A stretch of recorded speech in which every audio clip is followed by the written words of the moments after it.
Hello बच्चों, स्वागत है मेरे YouTube channel perfect class Dabra में। आज मैं लेकर आया हूँ आपके लिए कक्षा 10वीं में आने वाले निबंध और प्रार्थना पत्र जो संस्कृत विषय के महत्वपूर्ण होंगे। संस्कृत विषय में कौन कौन से प्रार्थना पत्र और निबंध आते हैं, आइए हम आज उन्हीं पर चर्चा करेंगे।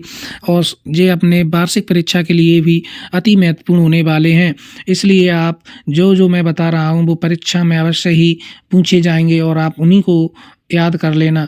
ठीक है प्यारे बच्चों, चलते हैं तो देखते हैं हमारे कौन कौन से महत्वपूर्ण हैं। तो चलते हैं। सबसे पहले दिया है हमारा नैतिक शिक्षा का महत्व। तो नैतिक शिक्षा का महत्व इतना हमारा महत्वपूर्ण नहीं है, ठीक है, फिर भी आपको मैं बताता हूँ कब याद करना है। पहले इसको अभी याद नहीं करना। चलो चलते हैं आगे। छात्र जीवनम। छात्र जीवनम को आपको अच्छे तरीके से याद करना, ये हमारा मोस्ट है। ये छात्र जीवनम वार्षिक परीक्षा में आ सकता है। ठीक है प्यारे बच्चों, आगे चलते हैं। आगे दिया है हमारा संस्कृत भाषा का महत्व। तो संस्कृत भाषा का महत्व अति वेरी मोस्ट है, वेरी वेरी मोस्ट है। कोई याद होए चाहे नहीं होए, लेकिन इसको तो आपको याद करना ही करना पड़ेगा।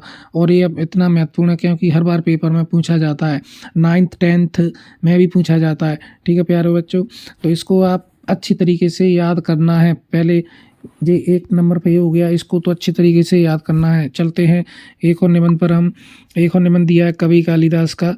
कवि कालिदास का दिया है हमारा। कवि कालिदास का भी हमारा बहुत ही महत्वपूर्ण निबंध है। कवि कालिदास का भी बहुत एक दूसरे नंबर में सबसे वेरी मोस्ट वाला हमारा कवि कालिदास का रहेगा। ठीक है प्यारे बच्चों, आगे चलते हैं। आगे चलते हैं। आदि कवि हमारा इतना महत्वपूर्ण नहीं है।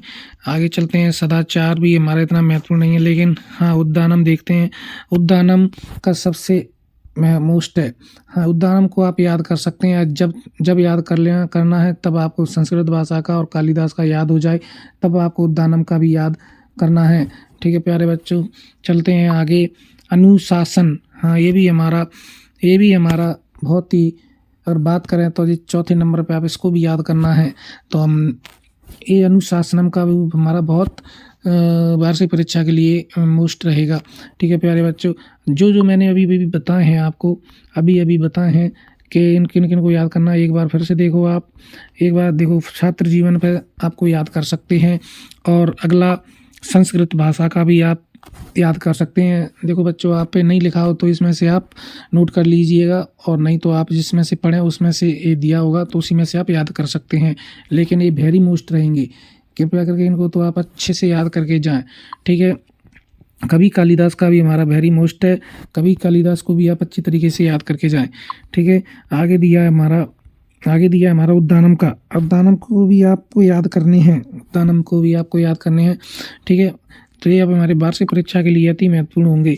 और एक हमारा अनुशासन वाला भी आपको मोस्ट है। जब तक कालिदास, संस्कृत और उद्दानम और अनुशासन और छात्र जीवनम, इन्हीं में से आपका एक ना एक निबंध पक्का अवश्य पूछा जाएगा। तो आप अच्छी तरीके से इन वार्षिक परीक्षा की तैयारी कर लें। ये हमारे सबसे महत्वपूर्ण निबंध हैं जो आपको वार्षिक परीक्षा में इन्हीं में से देखने को मिलेंगे।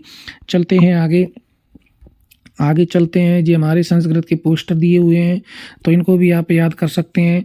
इनमें जो पोस्टर में लिखा हो क्या क्या हो रहा है, क्या क्या कौन खड़ा है, क्या कर रहे हैं, इनके बारे में आपको लिखना होता है। या तो मतलब एक खालिस्तान में भी आ सकता है, नीचे खालिस्तान वगैरह दिए रहते हैं और उसमें ऑप्शन भी दिए रहते हैं, तो इनमें से भर के आप उनको भर सकते हैं। या इसी चित्र को देख हमें 5 या 6 लाइन लिखना पड़ेंगी। ठीक है, जैसे देखो इसमें लिखा है, ईदम एकस्य उद्दानम चित्रमस्ति, अत्र अनेके बालक बालिका च सन्ति, तय शिक्षका अपि वर्तन्ते, वृक्षेषु फलानि पश्यन्ति, तडाके अनेकानि पुष्पाणि दीयन्ते। 5 लाइनें आपको भी चित्र देखकर लिखनी है। ठीक है प्यारे बच्चों, आगे चलते हैं। ऐसे ही चित्र आपको वार्षिक परीक्षा में देखने को मिलेंगे। एक और चित्र जो दिया है हमारा पोस्टर, तो इसके बारे में भी हमें 5 लाइनें देखने को मिलेंगी। तो चलते हैं हम इस पोस्टर में। ऐसे ही देखो जी, खालिस्तान में दिया है जो वाला पोस्टर में, देखो जी भरा है, चित्र दृष्टा मंजू 7 पदानी अब चित्रिक्त स्थानीय पर्यंती। देखो 5 लाइन तो इसमें लिखनी ही है, लेकिन आपको इसमें से भरना है। तो ऐसे ऑप्शन आपको मिल सकते हैं। इसमें देखो आदर्श भरा है, दूसरे में पितु चरण स्पर्शम ये देते थे, मतलब ऐसे पेपर में आएगा। ठीक है, जी मैं बता रहा हूँ, ऐसे 5 लाइन लिखने को भी आ सकती हैं, या मतलब खालिस्तान में भी आपको देखने को मिल सकती हैं। ठीक है प्यारे बच्चों, आगे चलते हैं। अब जब हमारे पोस्टर हो गए, तो पोस्टर को आप इसी तरीके से याद कर सकते हैं। ठीक है प्यारे बच्चों, पोस्टर में जो हो रहा है उसी के बारे में हमें 5 लाइनें लिखना पड़ेंगे। ठीक है प्यारे बच्चों, आगे चलते हैं। हमारे प्रार्थना पत्र कौन कौन से महत्वपूर्ण है तो उनके बारे में आज पढ़ते हैं हम। चलो, सबसे पहले हमारा प्रार्थना पत्र दिया है अबकाश प्रार्थना पत्रम। तो ये हमारा वेरी मोस्ट है, या तो आपको लिखने को मिल जाए या खाली स्थान में भी आपको मिल सकता है। तो जैसे भी आपको मिले तो पहले तो आपको याद करके ले जाना है प्यारे बच्चों। तो ये हमारा लिखा है, अगर आपके पास नहीं लिखा हो तो आप इसमें से लिख भी सकते हो। ठीक है प्यारे बच्चों, ये हमारा अबकाश का प्रार्थना पत्र है। ठीक है, दूसरा हमारा वेरी मोस्ट छात्रवृत्ति आवेदन पत्रम। छात्रवृत्ति के लिए आवेदन पत्र है। चलो, छात्रवृत्ति के लिए कैसा आवेदन है देखते हैं। ये हमारा लिखा हुआ है, अगर आपके पास नहीं लिखा हो तो आप इसमें से याद कर सकते हैं लिख कर। ठीक है प्यारे बच्चों, वीडियो को पॉज कर लेना और आप आराम से लिख लेना। ठीक है, फिर अगला, अब देखो प्रार्थना पत्र। अब ये शुभकामना लेटर है कि अपने मित्र को 10वीं में पहला स्थान प्राप्त होने में, मतलब ऐसे भी आ सकते हैं बधाई पत्र एक तरह से। अब किस में बधाई देना है उसमें आ सकता है।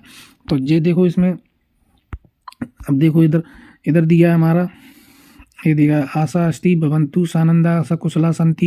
ये मतलब संस्कृत में लिखा है। तो आपको इसको ये लिखा है ना, द्वादश कक्षायाम प्रथम स्थान प्राप्तवान। तो ये कक्षा 10 की प्रथम स्थान आया है तो उसको बधाई देने के लिए।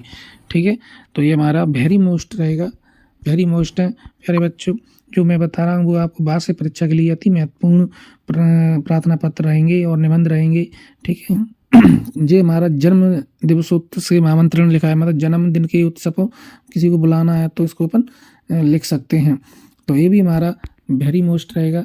जो मैं बता रहा हूँ ये सारे वेरी मोस्ट हैं, इन्हीं में से आपको एक देखने को अवश्य मिलेगा। ठीक है प्यारे बच्चों, ये आप इनको से अच्छे से याद कर सकते हैं। ठीक है बच्चों, अगर आपके पास नहीं लिखे हो तो इस वीडियो में से आप अगर आपके पास नहीं लिखे हो तो आपको वीडियो को पॉज करके आप आसानी से इसमें से लिख सकते हैं। निबंध लिखना है तो निबंध लिख लेना, और प्रार्थना पत्र लिखना है प्रार्थना पत्र लिखना है। और पोस्टर तो मैंने आपको बताए हैं, पोस्टर आपको बताए हैं कि कैसे भरना है, कैसे 5 लाइन आती हैं।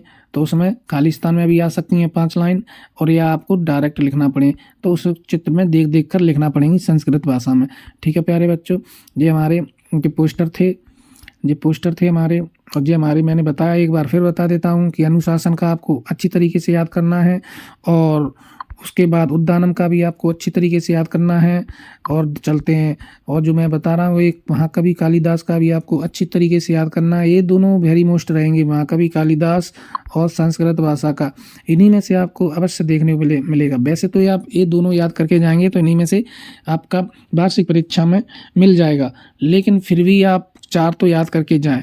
ठीक है, परीक्षा नज़दीक है, अपन कोई रिस्क नहीं ले सकते। वैसे तो ये कंफर्म है, लेकिन फिर भी 4 याद करके जाओगे तो आप पक्का इन्हीं में से फंस जाएगा। ठीक है प्यारे बच्चों, चलते हैं। ये हमारी वीडियो आज संस्कृत भाषा के निबंध और प्रार्थना पत्र पर थी। जो आपको अगर अच्छी लगी हो तो आप मेरे चैनल को सब्सक्राइब करें और कमेंट करें और लाइक भी कर दिया करो बच्चों।